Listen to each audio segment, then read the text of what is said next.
Herkese merhaba arkadaşlar, kanalıma hoş geldiniz. Ben Sema, bu benim ilk videom ve çok heyecanlıyım.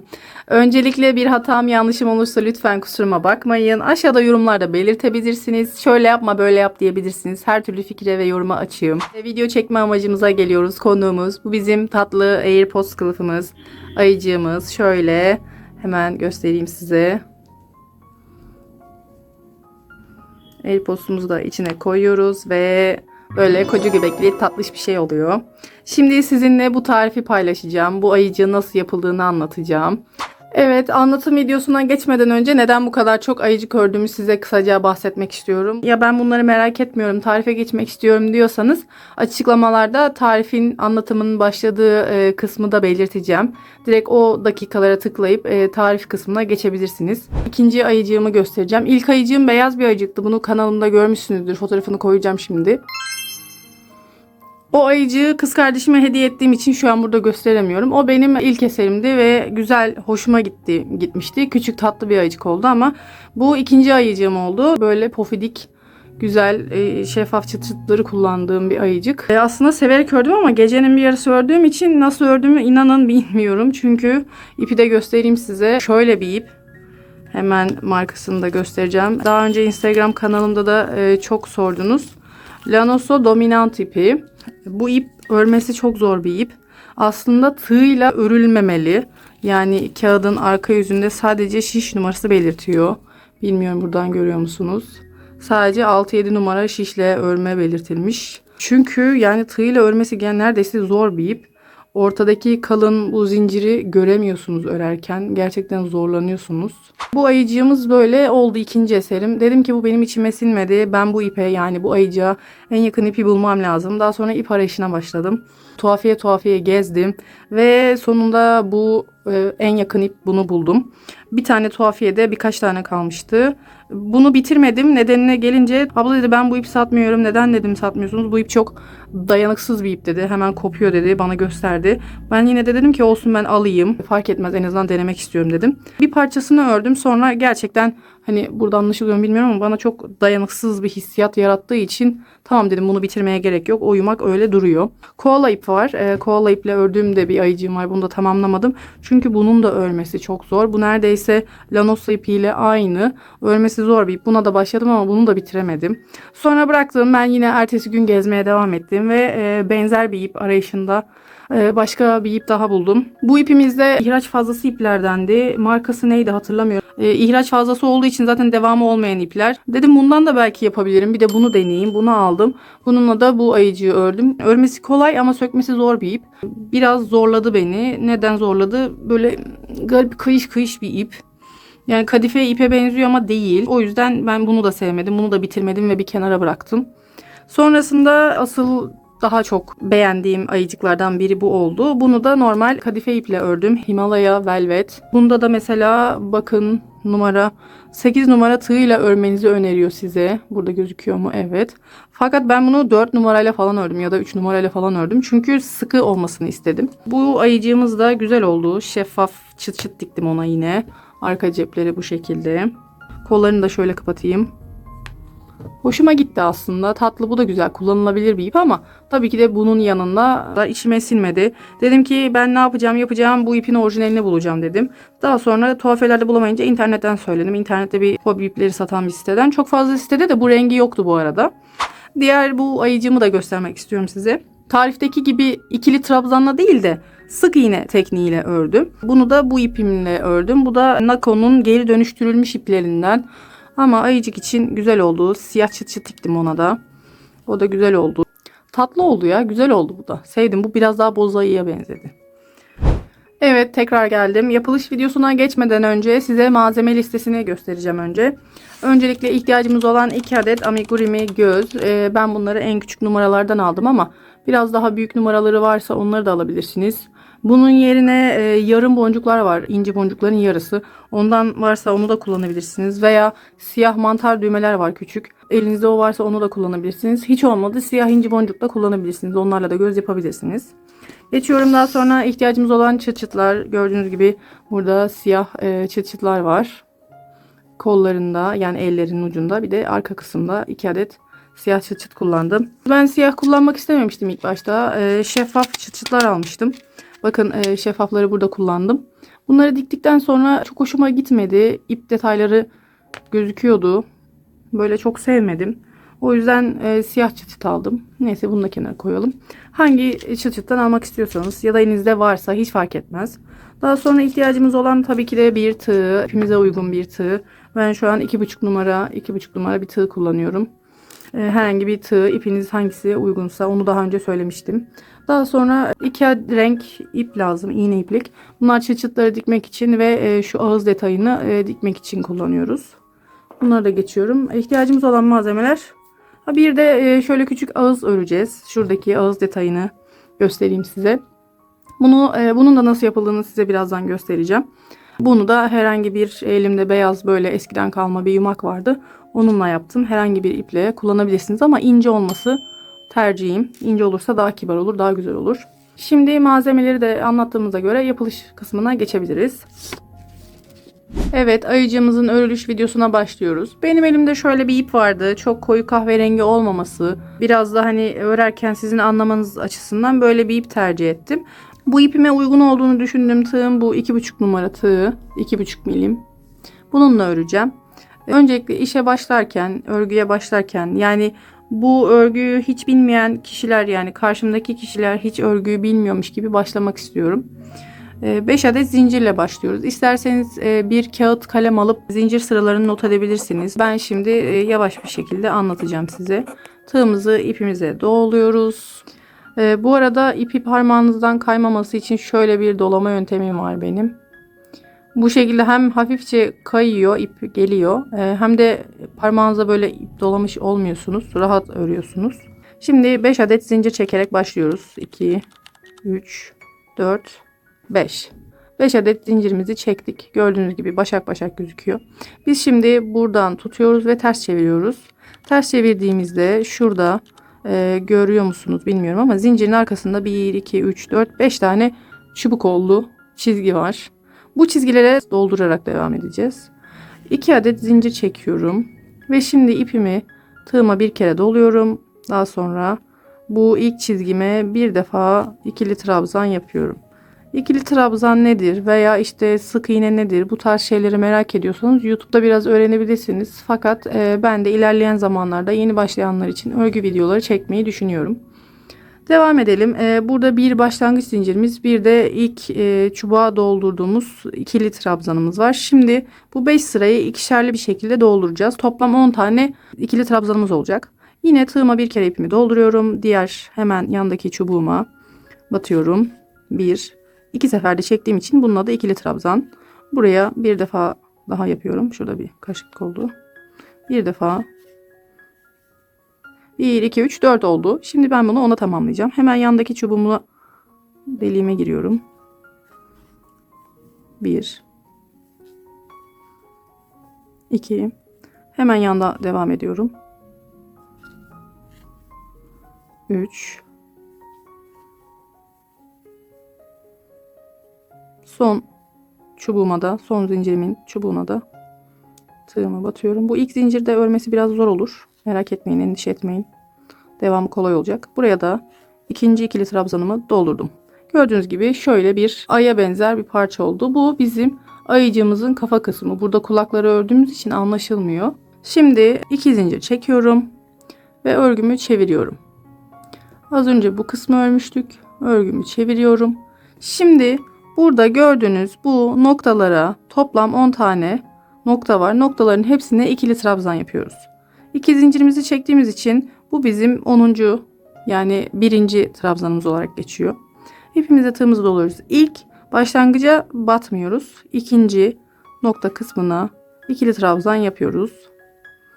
Bu arada yavaş anlattığımı düşünenler 2x alıp izleyebilir. Ben tamamen örgüye yeni başlayanlara yönelik yavaş anlatmaya çalışıyorum.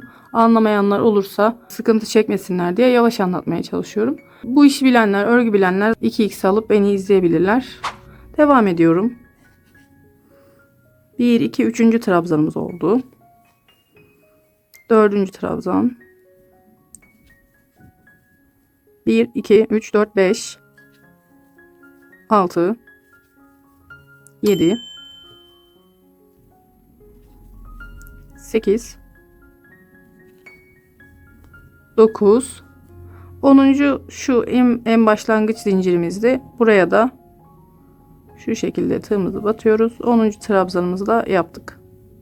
Gördüğünüz gibi baş kısmı oluşmaya devam ediyor. Şimdi bu sık iğneden 4 sıra yapacağız. Tekrar 2 zincir çekip dönüyorum. Yine ilk noktaya değil, ikinci nokta. Burada belli oluyor mu? İkinci nokta. 1, 2, 3, 4 devam ediyor. İkinci noktaya batarak 10 adet ikili trabzan yapıyorum. Bu bizim 3. sıramız.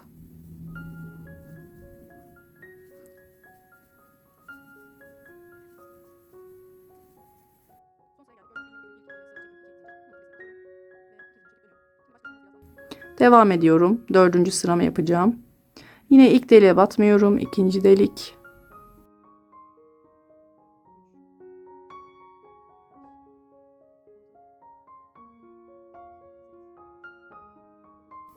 Onuncu yine ikili zincirimin en tepesine batıp tamamlıyorum.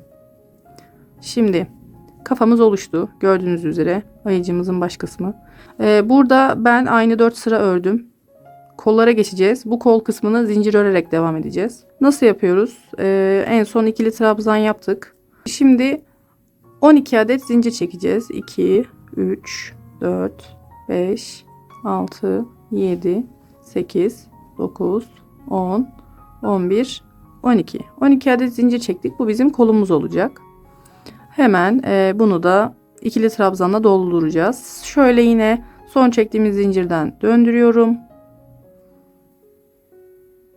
Parmağımı burada sabitliyorum. Buraya yine bu zincirlerin sırtlarına batacağım çünkü.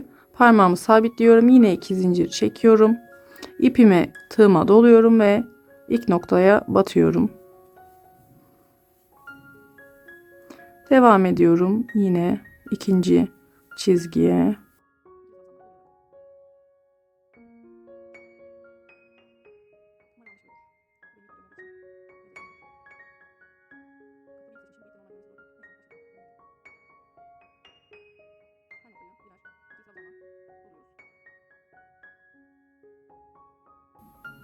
Ayıcı örerken devamlı sayarak örmenizi tavsiye ediyorum.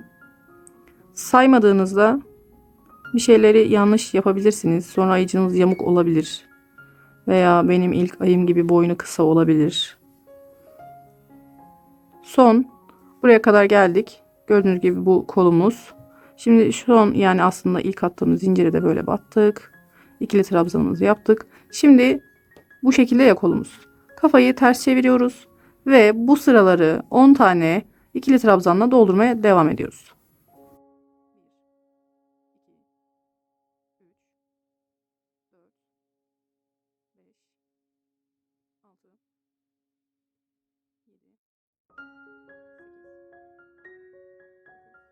Son çubuğumuzun da tepesine batıyoruz. 10. Şimdi burada değişik kullandığım bir teknik var. Bunu size çok yavaş anlatacağım. Burada aslında şöyle de yapabilirsiniz. Yani ipinizi kırıp buradan da zincir çekip ikili trabzanlarla birleştirebilirsiniz. Fakat ben ip kırmak istemediğim için bildiğim bir teknikle devam edeceğim. Zincir çıkartarak, yani bu son zincirimizden ikili trabzan çıkartıp ikili trabzanlar üzerine örerek devam edeceğiz. Nasıl devam edeceğiz? Hemen başlayalım. Yine tığımıza ipimizi doladık. Son battığımız noktaya bir kere doladık. İlk zincirimizi çıkardık. Buna bir kere doluyoruz. Elimizle bu ilk çıkardığımız zinciri bırakmıyoruz.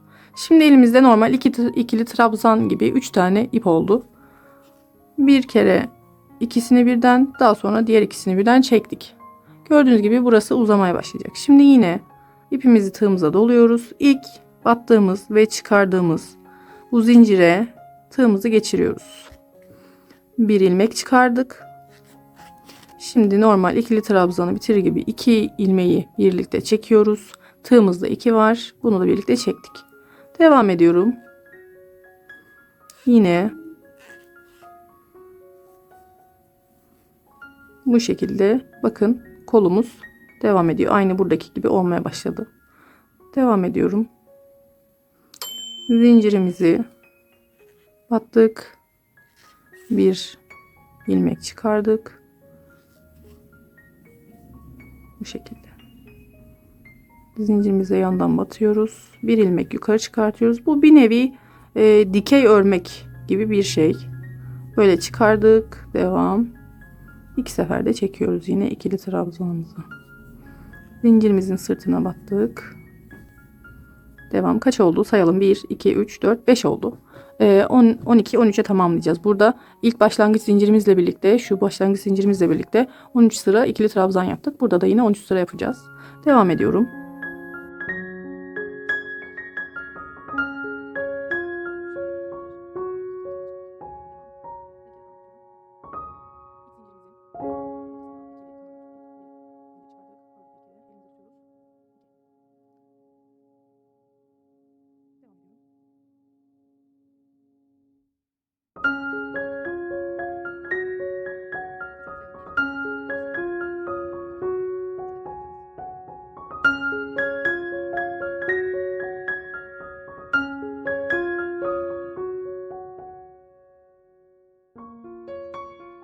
Çektik, bitirdik. Bakıyoruz kollarımız şöyle eşit mi?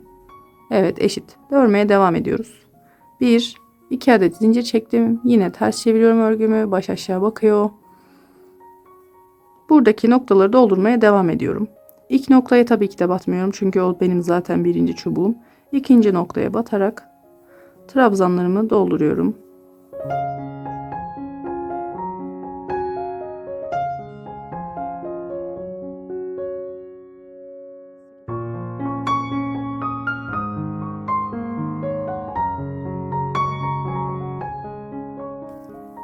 Şimdi yine gövde kısmına geldik. Burayı da yine 10 ilmek olacak. 10 ikili trabzan olacak. Devam ediyorum. 2,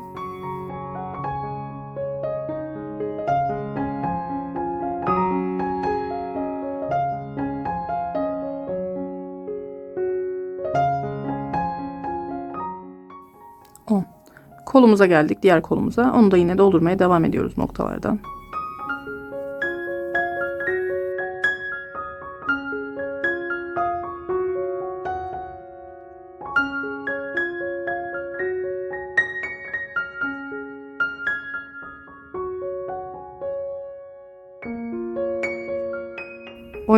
Fakat bunu böyle yapmıyoruz. Bu artık ben burada ipimi koparacağım ve gövdeyi ayrı öreceğim.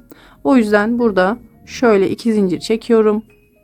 Daha sonra ipimi makasımla biraz yer bırakıp kesiyorum. Sonra buradan ipimi çekiyorum. Benim bu hoşuma giden bir teknik. Şurada bunu yapmamın sebebi hani temiz bir görüntü, oval bir görüntü var burada. Bu kolda da aynı ovali oluşturmak istediğim için. Burada benim az önceki 2 zincirim var. Bunun tepesine şöyle başak V şekli var ya, ters V. Oradan tığımla girdim. Şimdi bu ipimi çekiyorum.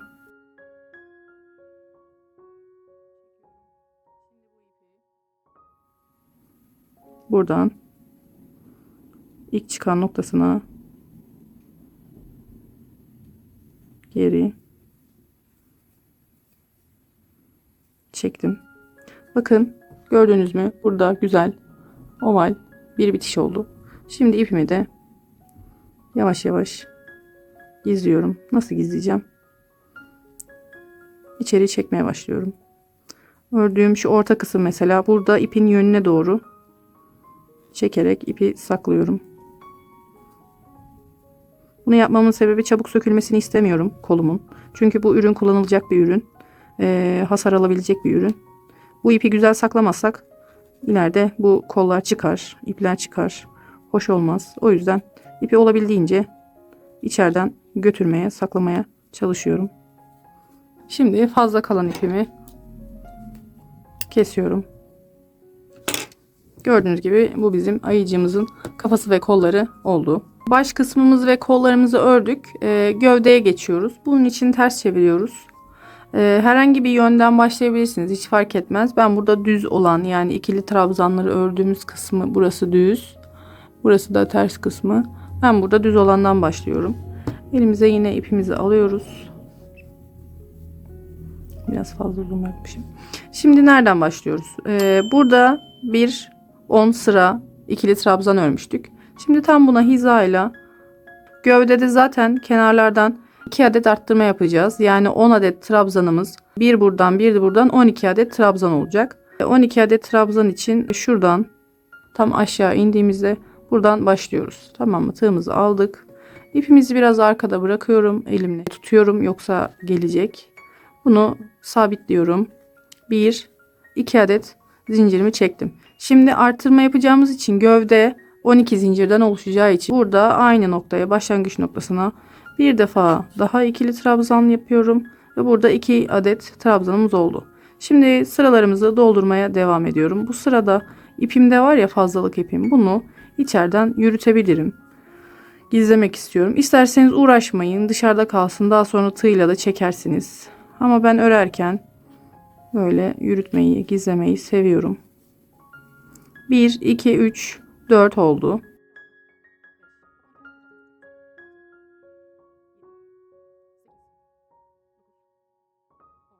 Ve bakın kolumuzun altındaki son sıraya geldik. 11. Aynı yere bir kere daha batıyoruz. 12. 12 adet ikili trabzanımızla gövdemize başlamış olduk. Bakın bu şekilde. Şimdi tekrar 2 adet zincirimi çekiyorum. Örgümü ters çeviriyorum. Burada gördüğünüz tüm noktaları doldurmaya başlıyorum. İpime yine tığımı doladım. İlk nokta hariç ikinci noktadan başlıyorum. Sayarak gitmenizde fayda var. Daha önce de dediğim gibi. Yanlış veya eksik yapmamış olursunuz. Veya bunu fark eder, hemen müdahale edersiniz. Şimdi 4 tane trabzanımı yaptım.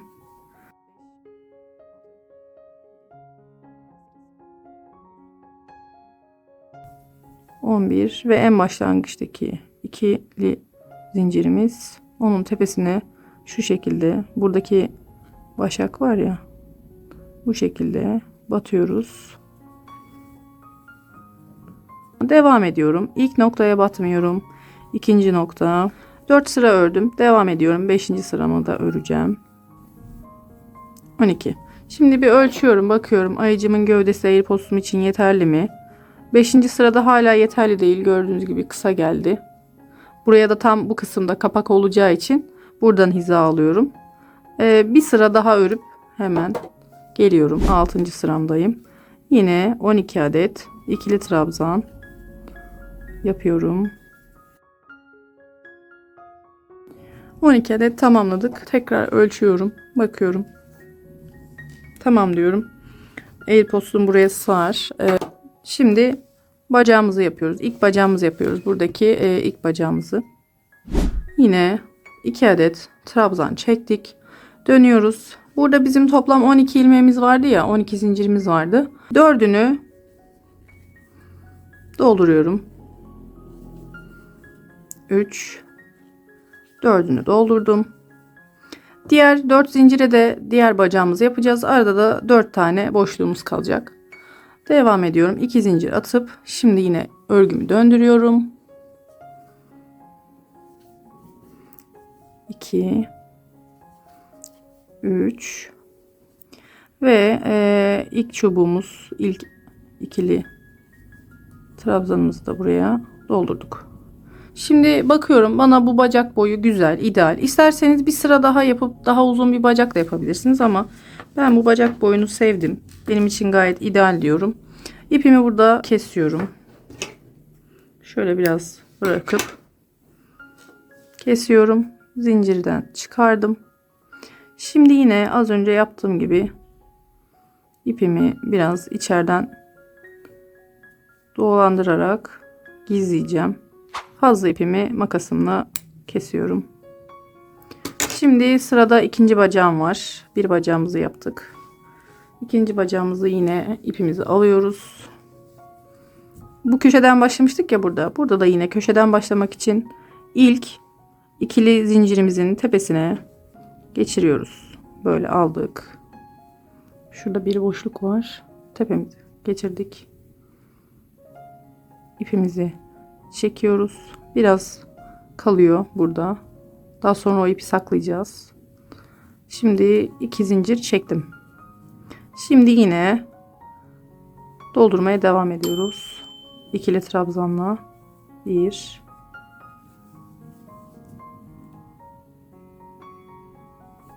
2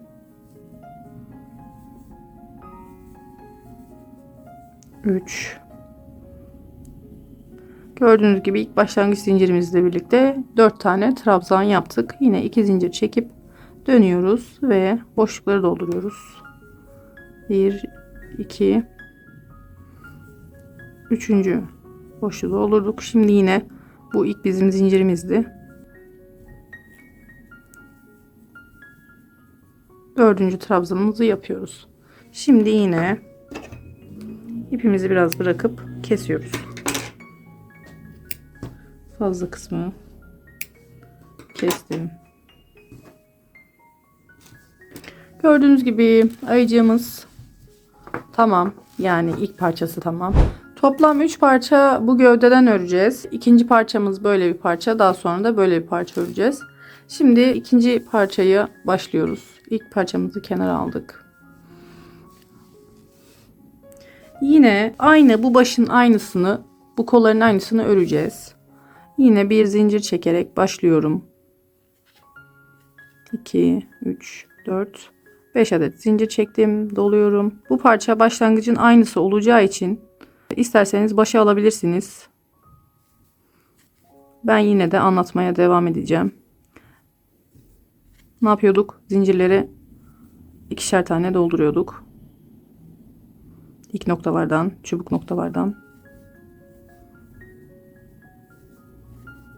Toplam 10 adet ikili trabzan elde ediyoruz.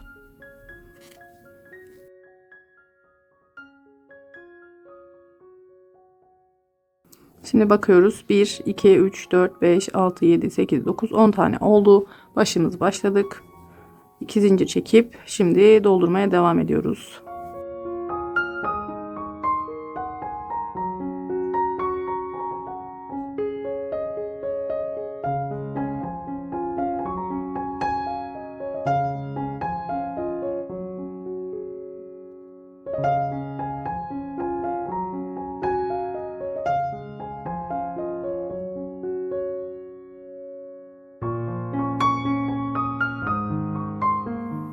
Şimdi burada 2 adet parçamızı ördük. Kafamız, kollarımız tamam. Şimdi kapak kısmını yapacağız. Yani şu kısmı yapacağız. Ben bu kısmı birazcık küçük yapmak istiyorum. Yani 10 adet ikili trabzan değil de 8 adet ikili trabzan yapmak istiyorum. Bunun içinde bakıyorum. Burada 10. sıram. Burada başlıyor. Biraz içeriden sayıyorum. 1, 2, 3, 4, 5, 6, 7, 8. Burada da diğer trabzanım. Yani buradan değil, buradan başlayacağım. İpimi tekrar alıyorum. Biraz pay bıraktım. İlk zincirimi, ipimi sağlamlayarak 2 adet zincirimi çektim. Şimdi başlıyorum trabzanlarımı doldurmaya. 2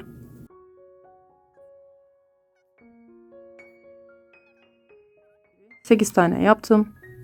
Şimdi 2 zincir çekip dönüyorum. 8 tane ikili trabzanımızı yaptık.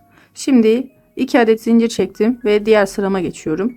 Burada şu ovalliği yapmak için 8 adet ikili trabzanı 6'ya düşürüyorum. Yanlardan 2 kırpıyorum. Bunu da nasıl yapıyorum? Yine 2 zincirimi çektim. Normalde buradan başlıyorduk. Buradan değil, hemen yanındakinden başlıyoruz. 1 ikinci trabzanımızı yaptık. 3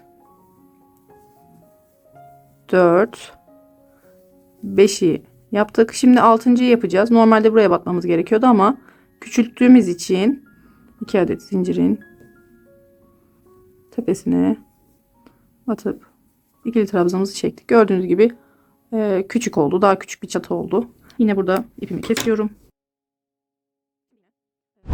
Şimdi 3. parçamızı örüyoruz. 3. parçada bu ayıcığımızın gövdesinden, yani gövdesi ve bacakları. 3. parçamız bu şekilde. Başlıyoruz. Gövdede ne yapmıştık? 12 adet ikili trabzan yapmıştık. Kafada 10 adet ikili trabzanla başlamıştık ama gövdede yanlardan birer adet arttırma yaptık. Gövdeyi aynı şekilde 12 adet ikili trabzanla başlıyoruz. 1 2 3 4 5 6 7 8 9 10 11 12. 12. zinciri çektikten sonra ters çeviriyoruz. Arkadaki çubuklara dolduracağımız için elimizi buraya tutuyoruz. 2 adet zincirimi çektim. Bununla birlikte bunu birinci trabzan olarak sayıyoruz. Daha sonra başlıyoruz doldurmaya. 2,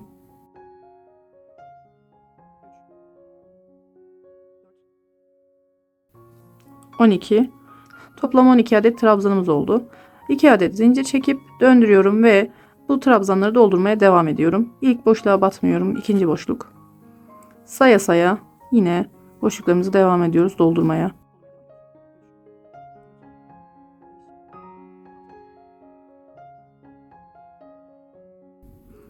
Ve 12. ikili trabzanımı yaptım. Şimdi yine 2 zincir çekip dönüyorum. Şimdi burada ne yaptık? Parçamızı üst üste koyuyoruz ve kontrol ediyoruz. Evet, ilmeklerimiz doğru mu, zincirlerimiz doğru mu diye. Sizin de bunu yapmanızı tavsiye ederim. Şimdi bacaklarımızı öreceğiz.